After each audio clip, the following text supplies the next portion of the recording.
అందరికీ నమస్తే. ఎలా ఉన్నారు ఫ్రెండ్స్? బాగున్నారు కదండి. అక్కేంటి ఇన్ని బ్లౌజ్ పీసెస్ ముందరేసుకొని కూర్చుంది. ఇంతమంది కస్టమర్లు ఇచ్చిపోయారా? ఒక్క వీడియో కూడా పెట్టలేదు అక్క.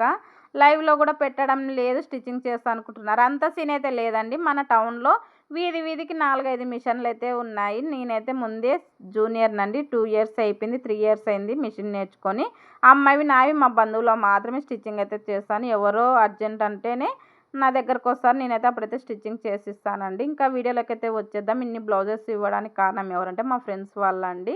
వాళ్ళ ఊర్లో దేవర ఉందంట, ఊరి దేవర. తనకైతే కంప్యూటర్ వర్క్ మిషన్ ఉంది. నెక్స్ట్ అయితే స్టిచ్చింగ్ కూడా చేస్తుంది. 2 పనులు డీలింగ్ చేయలేక నాకైతే ఇచ్చి పంపించింది. హెల్ప్ చేయనింది. నేనైతే హెల్ప్ చేస్తా అన్నాను. నాకైతే హెల్ప్ వద్దు, ఇంకా దానికి వచ్చే అమౌంట్ నువ్వే తీసుకో అని అంటే, ఇలా హెల్ప్లోనే రూపాయి వచ్చేది ఉంటే మాత్రం అస్సలు మిస్ చేసుకోవద్దండి. ఎవరికైనా సాయం చేయాలనుకుంటే ఒక పని ఇచ్చి దానికంటూ ఒక రూపాయి వచ్చేట్టుగా సాయం చేయండి. చాలా గుర్తింపు ఉంటుంది. ఇట్లాంటి పనులు మాత్రం అస్సలు మిస్ చేసుకోవద్దండి. ఎందుకంటే ఒక రూపాయి ఇస్తేనే మనకు సాయం చేసినట్టు అని మాత్రం అనుకోవద్దండి.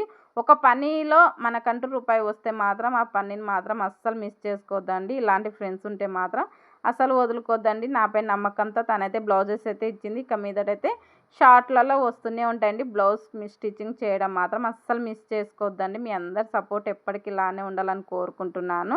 ప్రతి ఒక్కరు మా ఛానల్ చూస్తుంటే మాత్రం ఇలా సపోర్ట్ చేస్తూనే ఉండండి. ముందుకైతే వెళ్తాము. మాలాంటి మిడిల్ క్లాస్ వాళ్ళని అర్థం చేసుకొని ఒక మెట్టు ముందుకు తీసుకెళ్తారని మనస్ఫూర్తితో కోరుకుంటున్నాను. వీడియో నచ్చితే చిన్న లైక్, సబ్స్క్రైబ్. Bye bye.